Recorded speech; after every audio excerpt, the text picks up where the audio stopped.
আসসালামু আলাইকুম। News desk এইচডিতে আপনাদেরকে স্বাগতম। শুরুতে জানিয়ে দেব বাংলাদেশের প্রধান সংবাদ শিরোনাম। ভারতের শাড়ি পুড়িয়ে রিজভির প্রতিবাদ, পুলিশ সংস্কারের প্রস্তাব জমা দিল বিএনপি। ভারত বন্ধুরাষ্ট্র বললেও বন্ধুর কোনো পরিচয় দিতে পারে নাই বললেন চরমোনাই পীর। দেশের পোশাক খাত ধ্বংসের ষড়যন্ত্র চলছে বললেন মুফতি ফয়জুল করিম। ধর্মীয় নেতাদের সঙ্গে বৈঠক প্রধান উপদেষ্টার। এতক্ষণ শুনলেন সংবাদ শিরোনাম, এখন জানিয়ে দেব বিস্তারিত। আমাদের চ্যানেলের ভিডিও যদি আপনাদের ভালো লেগে থাকে অবশ্যই সাবস্ক্রাইব করবেন এবং নিত্য নতুন ভিডিও পাওয়ার জন্য বেল বাটন বাজিয়ে দিন। ভারতের শাড়ি পুড়িয়ে রিজভির প্রতিবাদ। শাড়ি পুড়িয়ে ভারতীয় পণ্য বর্জনের আহ্বান জানিয়েছেন বিএনপির জ্যেষ্ঠ যুগ্ম মহাসচিব রুহুল কবির রিজভী। বাংলাদেশের জাতীয় পতাকা অবমাননা এবং আগরতলায় সহকারী হাই কমিশনের প্রতি হামলার প্রতিবাদে স্ত্রীর শাড়ি পুড়িয়ে ভারতীয় পণ্য বর্জনের আহ্বান জানান তিনি। গত বৃহস্পতিবার ঢাকায় জাতীয় প্রেস ক্লাবের সামনে দেশীয় পণ্য কিনে হও ধন্য ব্যানারে ভারতীয় পণ্য বর্জন ও দেশি পণ্য ব্যবহারে উৎসাহিত করতে এক অনুষ্ঠানের আয়োজন করা হয়। প্রত্যক্ষদর্শীরা জানান ওই অনুষ্ঠানে রিজভী ভারতীয় শাড়ি রাস্তায় ফেলে দিলে তাতে আগুন ধরিয়ে দেন নেতাকর্মীরা। এ সময় বিএনপি নেতা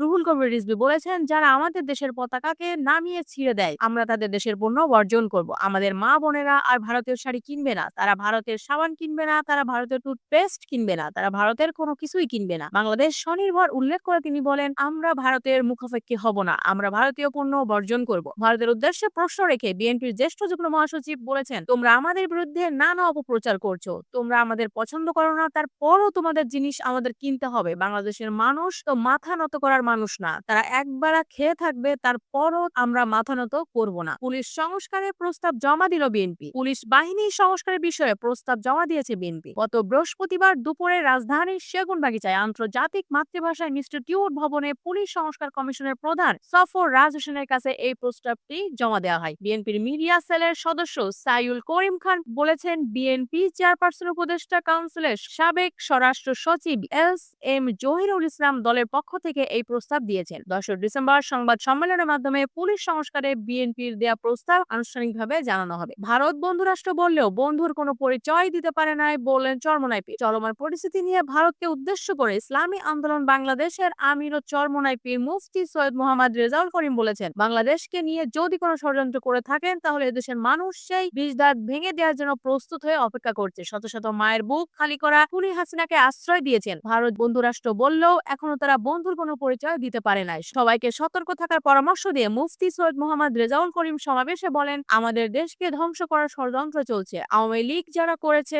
তাদের দলের বড় নেতারা কর্মীদের ফেলে টুন হয়ে গেছে। এমন নেতাদের পেছনে নেমে বারবার জীবনকে ধ্বংস করবেন না। তিনি বলেন, 1971 সালে দেশ স্বাধীন করার জন্য এদেশে লাখ লাখ মানুষ জীবন দিয়েছেন। গত 5 আগস্টও আপনারা দেখেছেন, এদেশ আমরা, আমার ও আমাদের। এ দেশ রক্ষার জন্য যদি প্রয়োজন হয় রক্ত দেব, জান দেব। দেশ রক্ষার জন্য রাজপথে নামবো, এতে কোনো সন্দেহ নাই। দেশের পোশাক খাত ধ্বংসের ষড়যন্ত্র চলছে বলেন মুফতি ফয়জুল করিম। ইসলামী আন্দোলন বাংলাদেশের জ্যেষ্ঠ নায়েবে আমির মুফতি সৈয়দ মোহাম্মদ ফয়জুল করিম বলেছেন, দেশের পোশাক খাত ধ্বংস করতে দেশি বিদেশি ষড়যন্ত্র চলছে। এক শ্রেণী অসাধু মানুষ ঠুনকো অজুহাতে বিভিন্ন আন্দোলন করে দেশের অর্থনীতিকে পঙ্গু করার চক্রান্ত করছে। ফয়জুল করিম আরো বলেছেন, শ্রমের বিনিময়ে ন্যায্য মজুরি পেতে শ্রমিকরা আন্দোলনে নামতে বাধ্য হচ্ছেন। বৈদেশিক মুদ্রা অর্জনে পোশাক শ্রমিকদের ভূমিকা গুরুত্বপূর্ণ। দেশের পোশাক খাত অর্থনীতির ভারসাম্য রক্ষা করে যাচ্ছে। তিনি মালিক শ্রমিকদের মধ্যে দ্রুত কমিয়ে আনার উপর গুরুত্ব আরোপ করেন। বাংলাদেশ নিয়ে পশ্চিমবঙ্গের মুখ্যমন্ত্রী মমতা বন্দ্যোপাধ্যায়ের বক্তব্য প্রসঙ্গ টেনে ফয়জুল করিম বলেন, ভারত আমাদের কেমন বন্ধু তা মমতা ব্যানার্জির বক্তব্যে প্রমাণিত হয়েছে, তার বক্তব্যের শত্রুতা প্রমাণিত হয়েছে। ভারত বাংলাদেশের মানুষের উপর যুদ্ধ চাপিয়ে দেওয়ার ষড়যন্ত্র করছে দাবি করে ফয়জুল করিম বলেন, বাংলাদেশকে নিয়ে ভারতের বক্তব্য